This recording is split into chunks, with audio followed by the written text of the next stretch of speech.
प्यारे दोस्तों, नमस्कार। मैं इस वीडियो के माध्यम से अपने सभी युवा साथियों को और विशेषकर अपने विद्यार्थियों से एक ऐसी चर्चा और वार्ता सत्र लेकर उपस्थित हुआ हूं जो अपने में विशेष चिंतन लिए हुए है और अपने शैक्षिक जीवन के एक विशेष अनुभव के साथ में इस विचार को लेकर आपके बीच में उपस्थित हुआ हूं। आज कर्मयोग के लिए अपना जीवन समर्पित कर देने वाले ऐसे कर्मयोगी जिन्होंने अल्प आयु में ही अपनी प्रतिभा, अपने ज्ञान, अपने साहस, पराक्रम और अपने समर्पण के माध्यम से पूरे देश को नहीं, पूरे विश्व के अंदर में पूरी दुनिया को ये बता दिया था कि भारतीय सभ्यता, संस्कृति और भारतीय परंपराएं,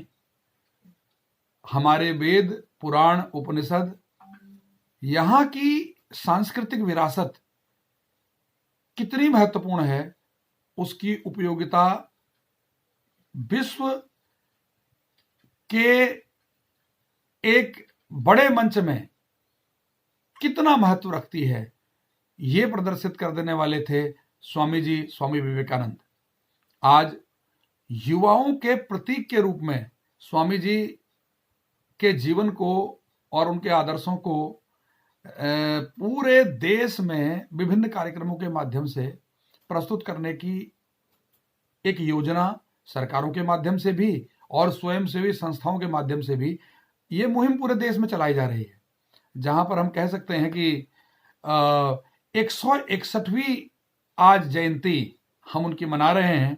और युवा सप्ताह के रूप में भी ये कार्यक्रम हर इलाके में, हर संस्था में, हर सरकारी महकमे में मनाने का काम किया जा रहा है। स्वामी जी अपने अलग ही एक विशेष प्रतिभा के जो धनी हम कहेंगे, जिसको हम कहेंगे कि बहुमुखी प्रतिभा के साथ साथ में एक विलक्षण प्रतिभा के धनी थे। उन्होंने अपने बाल्यकाल से ही जिस तरह से अपने साहस के साथ में सामाजिक सरोकारों के प्रति और कुछ अनजानी चीजों को जानने के प्रति जिस प्रकार की जिज्ञासा उनके हृदय में हुई, उस जिज्ञासा को शांत करने के लिए जिस तरह से उन्होंने गुरु को खोजा और गुरु को खोजने के बाद में उस एक अनजाने रहस्य को जानने का प्रयास किया और उस अनजाने रहस्य को समझकर उसको पूरे सामाजिक ताने बाने के साथ जोड़कर हर व्यक्ति के जहन में, हर व्यक्ति के हृदय तक पहुंचाने का जो उनका फार्मूला था, उस फार्मूले के माध्यम से उन्होंने काम करना प्रारंभ किया। और हमारे दिल और दिमाग में एक चित्र जो ये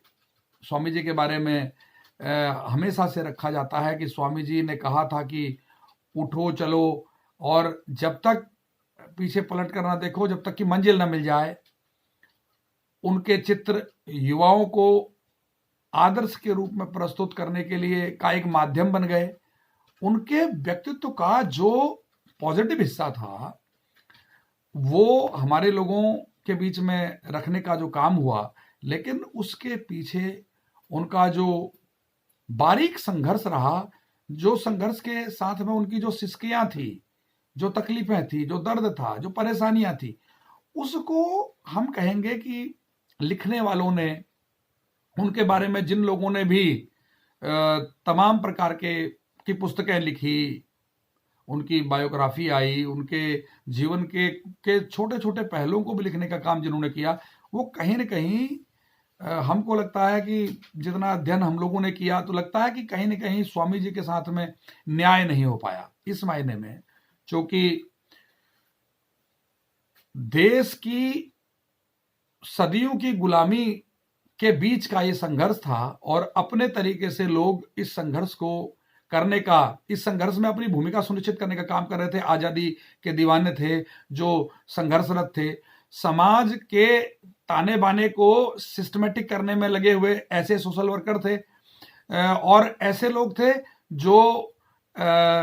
विषम परिस्थितियों में ही सही देश की सांस्कृतिक जो हमारी धरोहर है उसको कलमबद्ध करने में भी कहीं न कहीं लगे थे। ऐसे लोग थे जो भावी पीढ़ी के लिए योजनाएं तैयार कर रहे थे और नौजवानों के लिए और हमारे बच्चों के लिए अपना जीवन समर्पित किए हुए थे। समाज में खाना पीना रहना ये सारी चीजें दुभर थी, रोटी कपड़ा और मकान का सवाल था और देश की जो इंप्रेशन था वो इंप्रेशन बहुत पॉजिटिव नहीं था। विश्व पटल के सामने लोगों की नजरों में बहुत ही पॉजिटिव इंप्रेशन अपने देश का नहीं था। उसको लोगों तक जनवाने के लिए, पहचानवाने के लिए जिस तरह के प्रयास प्रारंभ हुए, सब लोगों ने अपने अपनी योग्यता, अपने अपने बौद्धिक स्तर और अपनी अपनी क्षमताओं का प्रदर्शन किया। कई लोगों ने आजादी की क्रांति के माध्यम से उग्र आंदोलनों को प्रारंभ किया, वहीं अहिंसात्मक आंदोलन शुरू हुए, वहीं पर उसी क्रम में एक ऐसा व्यक्ति जो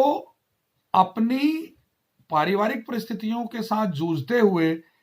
एक ऐसा उसने भारत की उस वक्त की स्थिति के माध्यम से यह समझने का काम किया कि देश को किस मूल आधार के सहारे आगे बढ़ाने का काम किया जा सकता है। सबसे पहले उनका सोचना था कि लोगों की मानसिकता ठीक हो, लोगों के अंदर में एक पॉजिटिविटी आए, पॉजिटिव एनर्जी का जो संचार हो। सबसे पहले उसके लिए कई सारे परिकल्पों को खड़ा करके उन परिकल्पों के माध्यम से लोगों के मानसिक और शारीरिक स्तर को दृढ़ता पूर्वक ठीक करना, उनमें स्थिरता जो कि कई वर्षों की गुलामी के बाद लोगों के अंदर में एक अनस्टेबल जो बौद्धिक और शारीरिक स्तर पर एक अनसर्टेनिटी, एक अनस्टेब्लिश्ड उनका जो सिस्टम है उसको ठीक करने के लिए जरूरी था कि योग हो, आध्यात्म हो और आध्यात्म के साथ साथ में उनको ज्ञान की बातें बताने के सरल और सुगम तरीके सुझाए जाएं और लोगों को ये महसूस कराया जाए कि हम ईर्ष्या, द्वेष और आपसी कलेश और कलह के चलते जितना ये राष्ट्र अपने मूल्यों को खोया है उनको वापस पाने के लिए इसमें सामंजस्य की भावना आए, लोगों के बीच में एकजुटता का परिचय लोग दें और आत्मीयता के साथ में प्रेम, बंधुत्व और भाईचारे की भावना, वसुधैव कुटुंबकम की भावना लोगों के अंदर कैसे पैदा होगी, इस पर उनका बड़ा चिंतन था। उन्होंने कर्मयोग को प्राथमिकता प्रधानता दी। कर्मयोग के साथ साथ में राजयोग, ज्ञान योग और भक्ति योग पर भी उनका बहुत बड़ा चिंतन था। भक्ति योग के माध्यम से उन्होंने जो अध्ययन किया, जो पुस्तकें लिखी, वो आज भी प्रासंगिक है। अपने गुरुजी को बगैर गुरु के ज्ञान नहीं, जैसा कि कहा भी गया है, उन्होंने गुरु के चरित्र को जिस तरह से चित्रित किया और अपने जहन में गुरुजी के जो व्यक्तित्व को बैठा लिया और गुरु के इर्द गिर्द, गुरुजी के इर्द गिर्द उनकी पूरी जिंदगी, और हम ये कह सकते हैं कि स्वामी जी का जो भाव था उसमें सिर्फ राष्ट्र सर्वोपरि, और वे भारतीय सभ्यता और संस्कृति के ऐसे एक संदेश वाहक के रूप में हुए जिन्होंने लोगों के बीच में जहां राष्ट्र निर्माण की भावना को डालने का काम किया अपने माध्यम से, वहीं हमारी सभ्यता और संस्कृति के एक सच्चे संरक्षक के रूप में, एक सच्चे ध्वजावाहक के रूप में उन्होंने इस व्यवस्था को ठीक करने का भी अपना एक प्रयास किया। वहीं मात्र हम देखते हैं कि युवाओं के बीच में जब कभी यदा कदा बात होती है तो लोग कहते हैं कि शिकागो गए थे, उन्होंने वहां पर आख्यान दिया, बड़ा लंबा चौड़ा भाषण रहा, वहां उनकी प्रशंसा हुई। उसके बाद में उन्होंने भारत की कीर्ति और यश की गाथा पूरे विश्व पटल पर बिखेरने का काम किया। वहां से जब वो भारत आए तो उनका बहुत बड़ा स्वागत हुआ, बहुत भव्य स्वागत हुआ, और युवाओं के बीच में वो छा गए। और ऐसा हुआ कि वो इतने कम उम्र में ऐसा काम कर गुजरे कि लोग उनको हमेशा के लिए याद करते हैं, और इसीलिए वे युवाओं का प्रतीक बन गए। ऐसा लोगों का मानना है, हमारी युवा पीढ़ी को जो बताया गया। लेकिन उसके पीछे की उनके जो कष्ट और परेशानियों का जो उनका समय था, जो दर्द और तकलीफें थी, उसके बारे में बात कहीं नहीं होती। मैंने जितनी भी पुस्तकें उनके बारे में पढ़ी, तमाम लेखकों की पढ़ी, जिसमें मैरी लुइस जी की पुस्तक मैंने पढ़ी, तो उसमें हमने देखा कि कई उनकी पत्रावलियां, उन्होंने पत्र लिखे जो उस दौर में अपने परिचितों को लिखे। भगिनी निवेदिता को उनका पत्र था, और मुंशी जी उनके बड़े करीबी जिनको उन्होंने पत्र लिखा। सारे पत्र में एक बात कॉमन मैंने देखी, वो ये देखी कि वे भारतीयों से चाहते थे कि वे धन को संग्रह करके उनको उपलब्ध कराएं, ताकि वे एक ऐसी व्यवस्था को खड़ा कर दें अपने जीते जी, जिस व्यवस्था के माध्यम से भारतीयों की मानसिकता को ठीक किया जा सके। आने वाली पीढ़ियों के लिए एक ऐसा इंफ्रास्ट्रक्चर तैयार करना चाहते थे जो सदियों की गुलामी के बाद में लोगों के लिए सबसे बड़ा चैलेंज था उस टाइम पर। लोगों के अंदर में जिस तरह से भारत की कल्पना करते हैं, एक अखंड भारत की बात होती है, और भारत की सभ्यता और संस्कृति की बात होती है, ये सारी बातें उस समय गौण इसलिए हो गई थी क्योंकि लोग गुलामी में इतने सताए और परेशान हो चुके थे कि उन्हें ये सब बातें व्यर्थ मालूम देती थी। तो स्वामी जी का यह मानना था कि किसी भी सूरत में हमारा देश अपनी जो परंपरागत सभ्यता और संस्कृति की बातों को जानेगा, पढ़ेगा, सीखेगा, उसके माध्यम से वही एकमात्र रास्ता होगा जो भारत अपने खोए हुए गौरव को वापस प्राप्त करेगा, भारतीयता वापस प्राप्त होगी, और जिसके माध्यम से हम दोबारा से विश्व गुरु बनने के मार्ग पर आगे बढ़ पाएंगे। यही उनका चिंतन था। लेकिन उन्होंने पूरा प्रयास जब यहां किया तो उनको लोगों से के बहुत प्रयास करने के बाद भी वो आर्थिक सहयोग उनको नहीं मिल पाया। उनकी पत्रों में, उनके पुस्तकों में ये पीड़ा बहुत बारीकी से आप उसका अध्ययन करेंगे तो एक पीड़ा एक कॉमन मिलती है। उसके बाद वो जब बाहर की अमेरिका गए, वहां उनका जो दर्द है, वो कितने दिन वहां रहना चाहते थे, कितने दिन वहां रहे, उनके पास भोजन तक की व्यवस्था नहीं थी, रहने की व्यवस्था नहीं थी, और उसके बाद भी वो लगातार संघर्ष करते थे लोगों को। जब उन्होंने शिकागो वृत्तांत की जब बात आती है, लोग उनको आइडेंटिफाई करने लगे, हाँ भाई ये एक भारत से आया हुआ व्यक्ति है, और जो कुछ बातें वेदों के बारे में बताता है, और ये ऐसी बातें जो कर्म योग से जुड़ी हुई हैं, ऐसी बातें जो ज्ञान योग से जुड़ी हुई हैं, ध्यान योग से जुड़ी हुई हैं, जो बातें ऐसी तमाम बातें जो भक्ति योग से जुड़ी हुई हैं, इन बातों को लेकर आया है, एक नया विषय लेकर आया है, तो लोग सुनने के लिए आते थे। उसके बावजूद भी इतना कलेक्शन उनके पास में नहीं हो पाता था कि वे ठीक से भोजन कर पाए, और वे कई बार तो भारत के ही जो लोग वहां पर थे, उस वक्त स्टैब्लिश थे, सबसे बड़ा विरोध उनको झेलना पड़ा कि ये फर्जी व्यक्ति है, ढोंगी है, साधु के वेश में पाखंडी है। तो ये विवेकानंद जी अपने कलम से ये बातें लिखते हैं, ये हमको नहीं पढ़ाया जाता, ये दुर्भाग्य है। और उसके बाद में जब उनको ये प्रूफ देना पड़ा कई बार कि देखो भाई, जो भी चंदा, पैसा या धन मैं यहां इकट्ठा करता हूं, ये मैं उसी ईश्वर के कार्य के लिए मैं भारत की फला जगह पे कलकत्ता भेजते थे, उसके बाद केरला, इधर आपके तमिलनाडु भेजते थे, वो पर्टिकुलर प्लेस पे भेजते थे जहां पर उनका आग्रह था लोगों से कि इसके बदले क्या करना है, किस मिशन के लिए किन चीजों की स्थापना करनी है ये।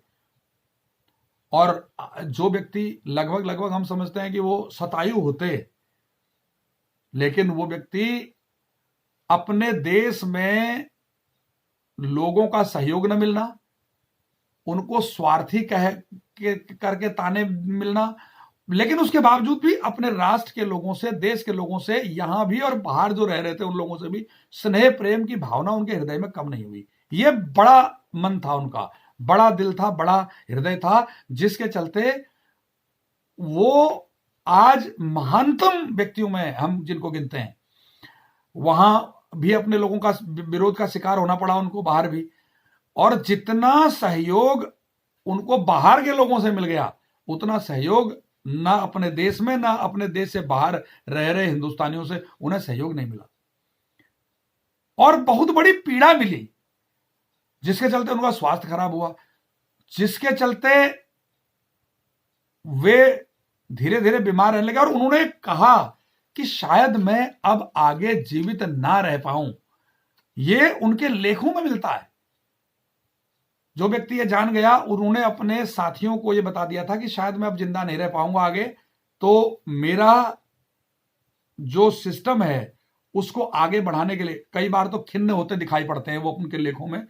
कि खिन्न इस मायने में कि वो कहते हैं बंद करो ये सब तमाशा, जब कोई सुनना नहीं चाहता हमारी बात तो क्या करेंगे। वो खिन्नता, वो एकाकीपन, वो दर्द, वो भूख, वो तकलीफ, और अपने लोगों का के द्वारा उत्पीड़न, मानसिक और शारीरिक उत्पीड़न, इतनी सारी चीजों को झेलने के बाद तब जाके तब के एक साधारण नौजवान नरेंद्र वो स्वामी विवेकानंद बन जाता है। यह है आध्यात्म की ताकत, यह है ज्ञान की ताकत, यह है धैर्य की ताकत, यह है संजीदगी की ताकत, यह है सच्चाई की ताकत, यह है पवित्र उद्देश्य और पवित्र संकल्प की ताकत, जिसके माध्यम से हम अपने आप को जीवन में आगे बढ़ाने। अब विवेकानंद जी की जयंती मनाई जा रही है पूरे देश में, नौजवानों के बीच में तमाम प्रकार के आख्यान प्रस्तुत किए जा रहे हैं। सबसे बड़ी बात विवेकानंद जी से जो मुझे लगता है कि सीखनी चाहिए वो ये कि विषम परिस्थितियों में भी, चारों तरफ नकारात्मक आपके प्रति वातावरण तैयार हो, उसके बावजूद भी आपकी दृढ़ता में कमी ना आए। ये नौजवानों को संकल्प लेना चाहिए। अगर स्वामी विवेकानंद जी से कुछ सीखना है तो ये सबसे पहला विषय है। दूसरा, आपकी बुराई करने वाले लगातार दिन और रात 24 घंटे आपकी बुराई में लीन हो, वो अपना कीमती समय आपके लिए तमाम प्रकार के षड्यंत्रों को करने में जुटे हुए हों, लेकिन आप उसके बावजूद भी अपनी सोच को सकारात्मक रखें, पॉजिटिव रखें और चलते रहें, निरंतर चलते रहें, और किसी भी परिस्थिति में आप अपने अंदर नकारात्मक भावनाएं ना आने दें। यह स्वामी विवेकानंद जी से सीखने की आवश्यकता है। स्वामी जी 38 वर्ष की अल्पायु में, जिसे हम अल्पायु ही कहेंगे, उसमें दुनिया से चले गए, और उतने कम समय में जिस तरीके से उन्होंने अपने जीवन को एक आदर्श के रूप में प्रस्तुत किया। सरदार भगत सिंह जी के बारे में हम कहते हैं कि उन्होंने अपने पिता को कहा कि मेरा जीना उतना महत्वपूर्ण नहीं जितना कि जीवन को एक आदर्श के रूप में रखकर नौजवानों के सामने प्रस्तुत कर देना। एक नहीं, सैकड़ों सैकड़ों हजारों लाखों सरदार भगत सिंह पैदा हो जाएं, मन से, कर्म से वे भगत सिंह की तरीके से व्यवहार करने लगे। बड़ा विषय था, बड़ी सोच थी, और अल्पायु में चले गए। और स्वामी जी ने जिस तरह से नौजवानों से आह्वान किया, उस आह्वान को सुने, लेकिन उसके पीछे स्वामी विवेकानंद बन गए, हम लोगों के आदर्श बन गए, उसके पीछे के दर्द को भी दोस्तों समझना बहुत जरूरी होगा। इसके लिए आवश्यकता है कि हम इन मनुष्यों की जो जीवनियां हैं, जो स्वयं इन्होंने लिखी हैं वो, या किसी दूसरे व्यक्ति ने इनके बारे में लिखा है वो, उसका बारीकी से कभी अध्ययन करेंगे तो चीजें सामने समझ में आती हैं। 2-4 पेज पढ़ने से नहीं समझ में आता, बारीकी से जब हम उन पुस्तकों का अध्ययन करते हैं तो उसके अंदर छिपी हुई चीजें हमें मिलती हैं। खासकर हम अपने युवा साथियों को, खासकर विद्यार्थियों को विशेष रूप से बताना चाहते हैं कि स्वामी विवेकानंद जी के जीवन का सार आखिर क्या है। स्वामी विवेकानंद जी ने जीवन में, अगर स्वामी विवेकानंद जी के जीवन से एक डेफिनेशन हम अपने जीवन में उतारना चाहें तो मोटे तौर पर क्या उतार सकते हैं? विषम परिस्थितियों में पॉजिटिव रहकर निरंतर आगे बढ़ते रहो। बहुत अच्छी बात है, स्वामी जी से सीधे तौर पर यह सीखने को मिलता है। आज हम ईर्ष्या द्वेष में फंसे हुए हैं, क्लेश में फंसे हुए हैं, और सबसे बड़ी बात यह है कि कोई हमारा साथी, हमारा पड़ोसी या हमारा जानने वाला अगर अपने संघर्ष के बूते प्रगति और उन्नति के मार्ग पर आगे बढ़ रहा है तो हमें चाहिए कि हम उससे प्रेरणा लें, उसके संघर्ष को सल्यूट करें और उसके बारे में अच्छा अच्छा अपने दिमाग में सोचें, अच्छी भावनाएं आने दें उस व्यक्ति के बारे में। तो निश्चित रूप में उस अच्छी सोच के चलते हमारा स्वयं का सबसे पहले फायदा होगा, हमारी सोच अच्छी बनेगी और हम उससे, उसकी अच्छाई से प्रेरणा लेकर आगे बढ़ेंगे और निश्चित रूप में हमारा मार्ग प्रशस्त होगा, हमें मजा आएगा, हमें वो व्यक्ति अच्छा लगने लगेगा। यही तो स्वामी विवेकानंद जी कहते थे। युवाओं के से यही आह्वान था उनका। देशवासियों ने उनके जीते जी उनका सहयोग नहीं किया, किसी रूप में सहयोग नहीं किया। इसकी पीड़ा उन्हें जब से उन्होंने होश संभाली तब से जीवन के आखिरी पल, मृत्यु से पहले तक उन्हें यह दर्द, यह गम, यह तकलीफ हमेशा बनी रही। आज भी समाज में हम देखते हैं ईर्ष्या, द्वेष, एक दूसरे के प्रति छल कपट, इन सब भावनाओं के रहते हुए भी जो व्यक्ति निष्पाप निष्कलंक होकर अपने जिंदगी को बढ़ा ले जाए आगे, वही सच्चा स्वामी विवेकानंद जी के का फॉलोवर हो सकता है और वही सच्ची श्रद्धांजलि स्वामी जी को हो सकती है। कई हम देखते हैं सरकारी महकमों में लोग, बड़े बड़े प्रोफेसर, बड़े बड़े विश्वविद्यालयों में कार्यक्रम हो रहे हैं और एक निकृष्टतम व्यक्ति जो भ्रष्टाचार, पापाचार, व्याभिचार, दुराचार, अत्याचार, इसमें लिप्त हो, आकंठ डूबा हुआ हो, वो व्यक्ति स्वामी जी के बारे में आख्यान देता है और उसके बाद मंच छोड़ने के बाद फिर उसी भ्रष्टाचार में लिप्त हो जाता है। तब ये बातें जो मैंने आज कही, स्वामी जी के जीवन में जो पीड़ा थी, उस पीड़ा के बारे में जो मैंने कहा, वो प्रासंगिक हो जाती हैं ऐसी बातें। इसलिए मैं उन लोगों से भी इस वीडियो के माध्यम से कहना चाहता हूं कि जो लोगों के पास में जितनी शक्ति हो, आप सरकारी सेवा में हो या गैर सरकारी सेवा हो, व्यापारी हो या कोई और कार्य करके अपना भरण पोषण कर रहे हो, निश्चित रूप में आप अपने कार्य के प्रति पूरी निष्ठा और ईमानदारी जब बरतेंगे तो वही राष्ट्र की सेवा होगी, वही हठ योग होगा, वही ज्ञान योग होगा, वही ध्यान योग होगा, वही कर्म योग होगा, वही मानव योग होगा और वही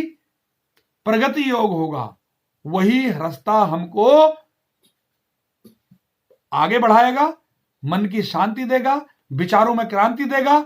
और भारत विश्व गुरु बनने की राह प्रशस्त करेगा। ये मैं कहना चाहता हूं। यहां पर बड़ा विषय क्या है? स्वामी जी ने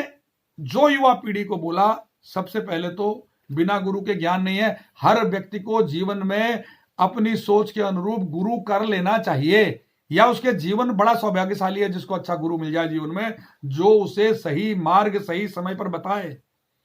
जो उसको उसका चेहरा देख के बात न करे, गलत होने पर तुरंत टोके। गुरु किसी भी रूप में हो सकता है, किसी भी रूप में आपको दिख सकता है। विवेकानंद जी और स्वामी रामकृष्ण परमहंस जी के जीवन को अगर हम गहराई से पढ़ें तो हम पाएंगे कि कई बार गुरु शिष्य होते हुए और शिष्य गुरु होते हुए दिखता है। क्या गजब का परिवर्तन उन दोनों व्यक्तित्वों के, उन महान लोगों के जीवन में मिलता है देखने को।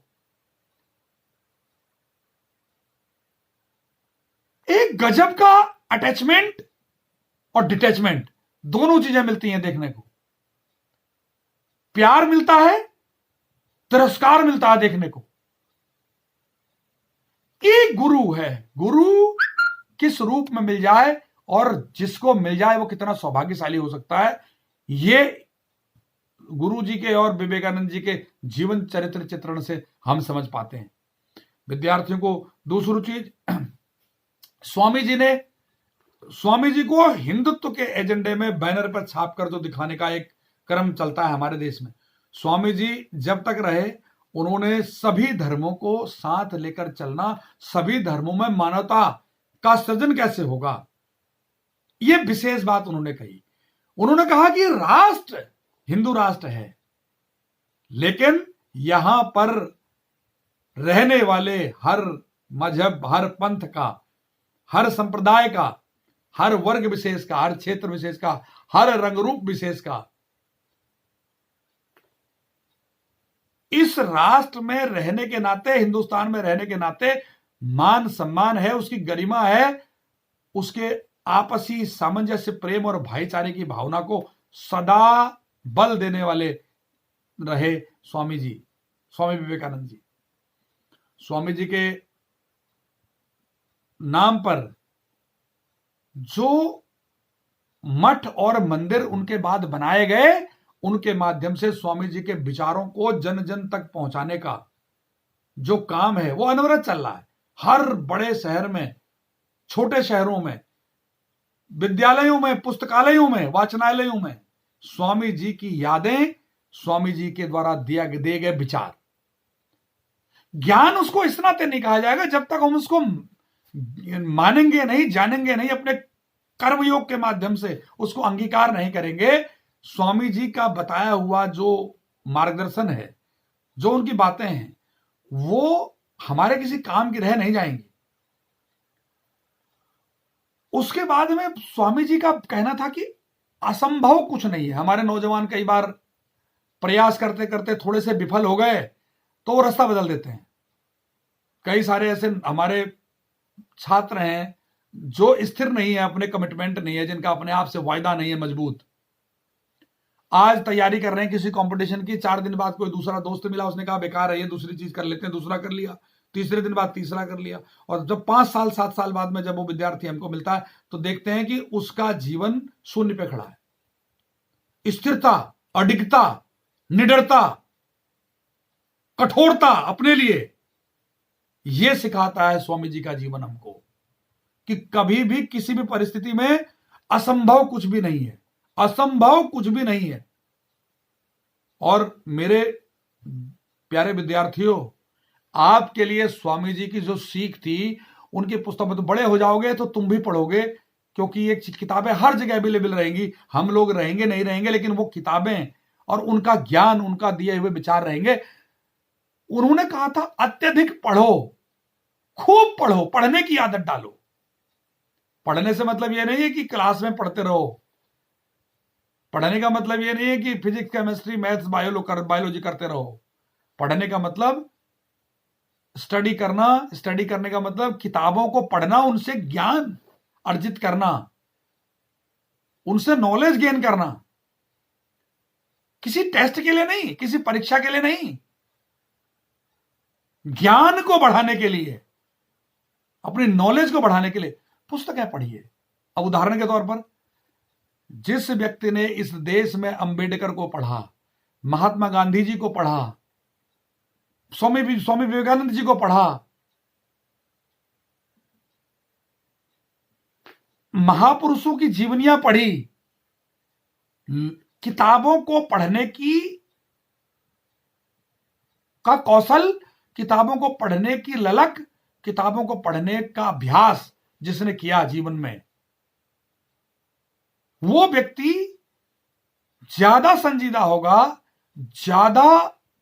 निडर होगा, ज्यादा मुखर होगा, ज्यादा ज्ञानी होगा, ज्यादा स्टेबल होगा, ज्यादा विवेकवान होगा, ज्यादा शीलवान होगा, ज्यादा गुणी होगा, ज्यादा व्यक्तित्व में सौंदर्य होगा उसके। ये बात स्वामी जी कह गए। तो स्वामी जी के इस बात को भी बहुत गहराई से माना जा सकता है और मानना चाहिए। नौजवानों के लिए उनकी एक बड़ी सीख थी युवाओं के लिए सीख थी, विद्यार्थियों के लिए सीख थी। नौकरी के लिए मत पढ़ो। स्वामी जी का देखिए, आप पढ़ेंगे आपको समझ में आएगा। नौकरी के लिए पढ़ाई किस लिए करते हो? स्वामी जी कहते थे नौकरी के लिए। एक अच्छा इंसान बनने के लिए पढ़ो, एक अच्छे व्यक्ति बनने के लिए पढ़ो, अपने आप में और समाज में बदलाव लाने के लिए पढ़ो। पढ़ाई क्लास को पास करने के लिए, टेस्ट देने के लिए पढ़ोगे तो वो किसी काम नहीं आएगी विद्या तुम्हारे। किसी परीक्षा को टारगेट बना के चलोगे, परीक्षा पास कर लोगे, वो नॉलेज खत्म, काम खत्म। जब बदलाव लाने के लिए पढ़ोगे, नॉलेज बढ़ाने के लिए पढ़ोगे, कुछ जानने की जिज्ञासा से पढ़ोगे, तो वो ज्ञान, वो नॉलेज, वो विषय जिंदगी भर आपके साथ चलने वाला है। आपके जहन से, आपके हृदय से वो बातें कभी निकलने वाली नहीं है। लेकिन टेस्ट के लिए पढ़ोगे, टेस्ट खत्म, नॉलेज खत्म। कितनी बड़ी बात हमारे नौजवानों के लिए, हमारे विद्यार्थियों के लिए स्वामी जी ने कही। आज 161वीं जयंती, 161 जयंती पर हम लोग आज मना रहे हैं। युवा सप्ताह के रूप में हर जगह कार्यक्रम हो रहे हैं। मेरा इस वीडियो के माध्यम से अपने विद्यार्थियों से, अपने सभी साथियों से यह अपील है कि स्वामी जी के जीवन को एक आदर्श के रूप में, जिस तरीके से फोटो में, चित्र में, आज हमारी संस्था में चित्रकला प्रतियोगिता थी, एक कंपटीशन था स्वामी जी के, उस पर चित्र विद्यार्थी बना रहे थे। तो मैंने देखा चित्र बना रहे हैं, एक से एक बढ़िया स्वामी जी का चेहरा, स्वामी जी का जो व्यक्तित्व है उसको बनाने की होड़ लगी थी। तो मुझे लगा कि ऐसे मौके पर स्वामी जी के उस सुंदर आभामंडल से ज्यादा आवश्यक है कि उनके विचारों को हम चिंतन में लाएं। वो लोग महान होंगे, आज भी उनको भी याद किया जाएगा सदियों तक, जो लोग समाज से कलेश मिटाने का काम करेंगे, जो लोग समाज में परस्पर भाईचारे की भावना को बढ़ाने का काम करेंगे, वो आपसी ईर्ष्या द्वेष को खत्म करने में अपनी भूमिका निभाएंगे। ऐसे लोग जो उदारवादी होंगे, ऐसे लोग जो सबसे प्रेम करेंगे, ऐसे लोग जो सादगी और सरलता के लिए जाने जाएंगे, ऐसे लोग जिनके अंदर अहम और अहंकार नहीं होगा, ऐसे लोग जो दूसरे की सेवा करने में, सेवा परमो धर्मा कहा गया है, जो दूसरों की सेवा करने में आनंद की अनुभूति करने वाले लोग होंगे, उन लोगों को आज से 100 साल के बाद में याद किया जाएगा। उनको याद नहीं किया जाएगा जो अपने सुख के लिए, अपनी सुविधाओं के लिए, अपने परिवार के भरण पोषण के लिए, अपने घर को बनाने के लिए, अपनी सुख सुविधाओं को ठीक करने के लिए पूरी जिंदगी लगा देते हैं। उनका अड़ोसी पड़ोसी, नजदीक वाला, रिश्तेदार वाला, नातेदार कोई कुछ अच्छा करता है तो उनको जलन की भावना पैदा होती है, ईर्ष्या और द्वेष की भावना पैदा होती है, अंदर से घुटन महसूस होती है। ऐसे लोग किसी भी रूप में,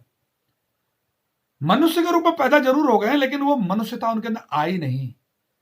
उदार बनना, प्यार करना सबको, प्रकृति से प्यार, जल जमीन जंगल से प्यार, पेड़ पौधों से प्यार, इंसानों से प्यार, जानवरों से प्यार, सबके प्रति आत्मीयता की भावना, प्रेम और सौहार्द की भावना अपने अंदर रखना, सत्य का साथ पकड़ना, बुराई से दूर रहना, बुराई समाप्त करने के लिए अपने आचरण को पहले ठीक करना, अपने आचरण के माध्यम से लोगों के बीच में एक एग्जाम्पल सेट करना। ऐसा अगर हम कर रहे हैं अपने जीवन में, तो विवेकानंद जी को नहीं भी पढ़ा है हमने, तो विवेकानंद जी के बताए हुए मार्ग पे आप निश्चित रूप में चल लें, ये मान के चलना चाहिए। और मैं आपको बता रहा हूं कि जितनी बातें हमने पढ़ी, अपने अंदर जो भी एक कॉन्फिडेंस है, एक उत्साह है, एक उमंग है, एक विश्वास है, एक दृढ़ निश्चय है, एक दृढ़ संकल्प है, एक मस्ती है, ये इसी तरह के मनुष्यों के जीवन आदर्श, उनके चरित्र, उनके आदर्श, उनके मूल्य, जीवन मूल्यों को पढ़ने के बाद जो भावना आई, जब होश नहीं संभली थी, तो एक मृग तृष्णा के लिए खोज में वो नरेंद्र घूम रहा था, और जब वो विवेकवान हुआ, शीलवान हुआ, ज्ञानवान हुआ, तो वो विवेकानंद हो गया। और विवेकानंद अल्पायु में ही दुनिया से चला गया। जितने दिन उसने होशियारी और समझदारी में जिंदगी जी, ये देश और इस देश से बाहर रहने वाले इसी देश के लोग थे जो विदेशों में रह रहे थे, उनमें से एक एक व्यक्ति का विरोध सहा। चोर, बेईमान, लुटेरा, धोखेबाज, धर्म के नाम पर आडंबर करने वाला व्यक्ति, धूर्त, दुष्ट, इन शब्दों को सुनकर